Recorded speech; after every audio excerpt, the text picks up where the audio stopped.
Assalamualaikum warahmatullahi wabarakatuh. Bagaimana kabarnya anak-anak semua? Alhamdulillah sehat ya. Alhamdulillah. Sebelum masuk ke pembelajaran inti, Ibu mohon salah satu dari kalian memimpin berdoa. Yuk silakan pada ketua kelas memimpin doa. Alhamdulillahirrabbilalamin. Ibu minta kalian melakukan presensi ya dengan cara tulis nama dan absen kalian di kolom komentar dari video pembelajaran ini.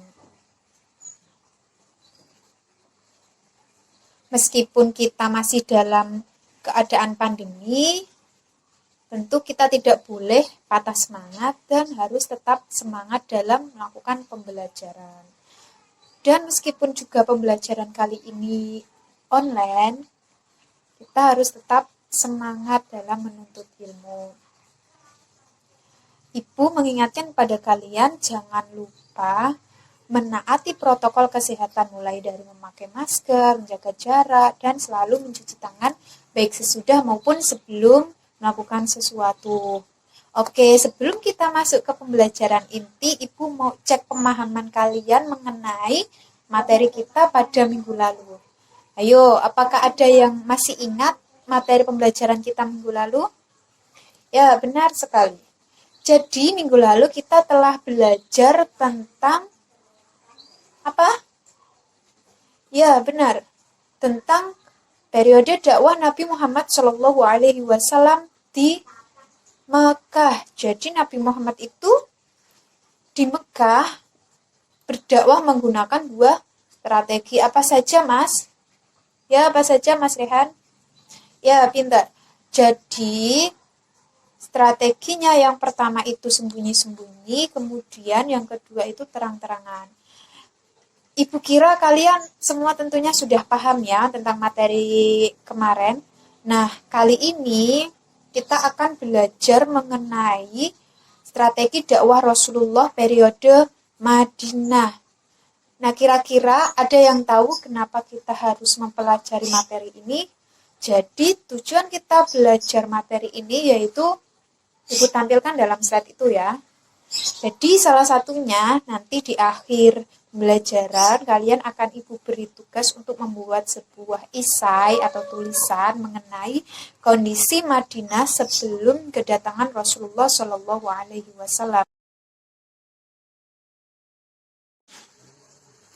Baik, silahkan kalian amati gambar yang ada di slide PowerPoint yang telah Ibu tayangkan. Kira-kira tentang gambar apa itu? Ya benar, itu tentang dakwah Nabi Muhammad SAW di Madinah. Jadi Ibu akan memberi sedikit gambaran mengenai dakwah Nabi Muhammad SAW di Madinah. Yang pertama yaitu mengenai kepercayaan masyarakat Madinah atau Yasrib. Sebelum datangnya Islam itu Madinah itu kan bernama Yasrib.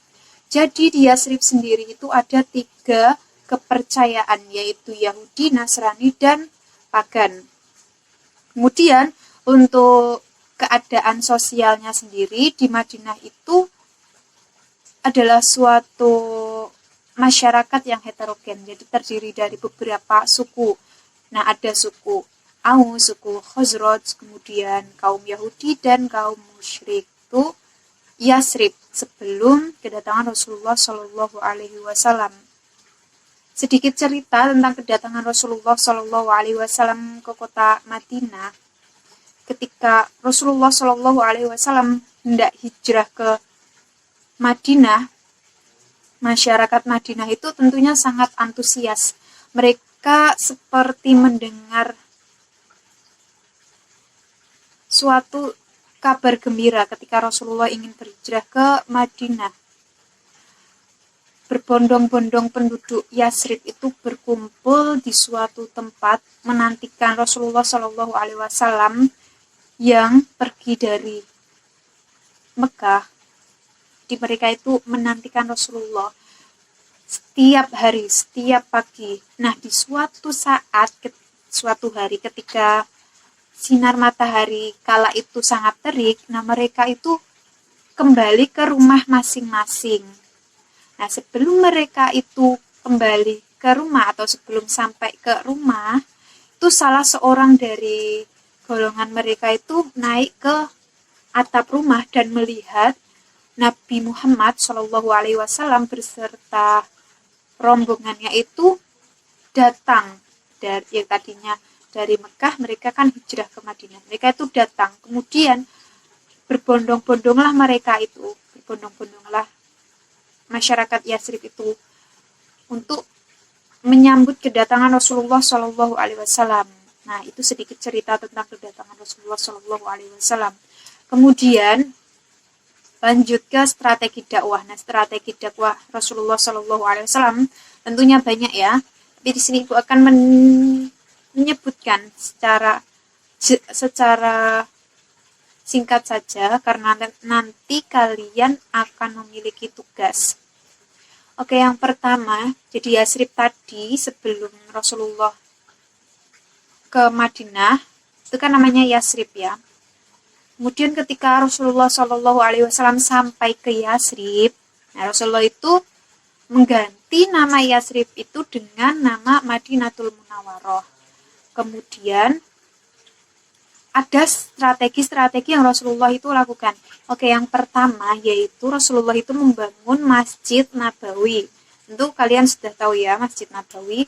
Kemudian yang kedua Rasulullah itu mempersaudarakan suku Aus dan suku Khazraj. Nah, jadi suku Aus dan Khazraj itu kan awalnya sebelum kedatangan Islam itu mereka saling bermusuhan. Ketika Rasulullah datang dan berdakwah di Madinah, mereka itu dapat dipersatukan. Kemudian strategi selanjutnya yaitu mempersatukan kaum Muhajirin dan kaum Ansor. Mereka dipersaudarakan. Oke, selanjutnya yaitu membentuk suatu tatanan masyarakat baru. Jadi Nabi Muhammad Shallallahu Alaihi Wasallam itu berhasil membuat sebuah piagam atau konstitusi yang disebut dengan Piagam Madinah. Jadi Piagam Madinah itu berfungsi untuk melindungi hak-hak asasi masyarakat Madinah. Jadi kan Madinah itu tadi kan heterogen, ada yang Yahudi, ada yang Muslim. Nah, Rasulullah itu membuat suatu piagam itu tadi. Kemudian Nabi Muhammad SAW juga melakukan penanaman nilai-nilai moral. Seperti apa misalnya? Seperti menanamkan adab-adab rasa kasih sayang, kemudian cinta damai, toleransi, semangat beribadah, kemudian semangat untuk menjaga kerukunan. Itu Rasulullah SAW tanamkan kepada para penduduk Madinah melalui dakwahnya. Itu tadi sedikit gambaran mengenai dakwah Rasulullah Shallallahu Alaihi Wasallam di kota Madinah. Nah, sekarang Ibu akan memberikan kalian permasalahan. Jadi, itu ya, ada ya permasalahannya. Oke, jadi kalian mendapat masalah dari Ibu. Nah, kalian bebas mencari informasi dari berbagai sumber. Bisa internet, bisa buku, bisa artikel, bisa juga cerita dari teman-teman kalian. Yang penting referensinya itu jelas. Ibu berharap sih bisa ambil dari artikel jurnal ya, kan itu rujukannya jelas. Kemudian nanti setelah kalian gali informasi sebanyak-banyaknya, nah kalian simpulkan apa ya kesimpulan dari cerita tadi, apa ya kesimpulannya dari permasalahan yang Ibu beri tadi. Nah, setelah kalian dapat kesimpulannya, kalian tuangkan dalam bentuk tulisan. Oke, jadi tugas kalian di akhir yaitu membuat sebuah esai tentang masalah yang Ibu kirimkan. Itu ya masalahnya. Nah, setelah selesai pekerjaan kalian, nanti pengumpulannya itu kalian kumpulkan langsung ke chat pribadi Ibu. Jadi langsung dijabri Ibu. Sampai sini bisa dipahami? Saya. Jadi tugas kalian adalah membuat isai. Baik, sebelum kita mengakhiri pembelajaran kita pada kali ini, mari kita simpulkan terlebih dahulu apa yang kita dapat pada pembelajaran pada pagi hari ini. Kira-kira apa? Ya, benar bahwa Nabi Muhammad SAW itu juga berdakwah di Madinah. Beliau mengganti nama Yasrib dengan Madinatul Munawwaroh. Kemudian kepercayaan di Yasrib itu sebelum datangnya Islam itu ada 3, ada Yahudi, ada Nasrani, dan ada Pagan. Untuk sukunya, jadi di Yasrib itu sendiri adalah masyarakat yang heterogen. Kemudian untuk strategi dakwah Nabi itu ada banyak. Cuma di sini ada membangun masjid, kemudian mempersaudarakan, kemudian ada menanamkan nilai-nilai moral. Nah, itu salah satu beberapa strategi dakwah Nabi Muhammad. Selanjutnya, kira-kira setelah kita belajar materi ini, refleksi apa yang kita dapatkan? Kalau boleh dikatakan, hikmah apa yang bisa kita ambil dari pembelajaran ini? Jadi hikmah yang dapat kita ambil dari pembelajaran ini, bagaimana Rasulullah Shallallahu Alaihi Wasallam itu sangat menjunjung tinggi nilai-nilai persatuan, persaudaraan, toleransi. Bahkan Rasulullah juga sangat mencintai damai. Jadi sebagai umatnya, tentu sudah menjadi sebuah kewajiban bagi kita untuk menjunjung tinggi nilai-nilai toleransi. Ibu cukupkan pembelajaran kita pada pagi hari ini. Semoga ilmu kita bermanfaat. Dan Ibu tak lupa juga mengajak kalian untuk selalu bersyukur. Karena rahmat Allah dan kesempatan dari Allah kita masih bisa melakukan pembelajaran ya walaupun dalam kondisi seperti ini, walaupun dalam pembelajaran online, tapi rasa syukur itu harus selalu kita tunjukkan dengan cara rajin belajar. Oke, untuk mengakhiri pembelajaran kita pada pagi hari ini, kita tutup dengan alhamdulillahirabbil alamin. Doa kafaratul majelis, subhanakallahumma wa bihamdika astaghfiruka wa atubu ilaik. Wassalamualaikum warahmatullahi wabarakatuh.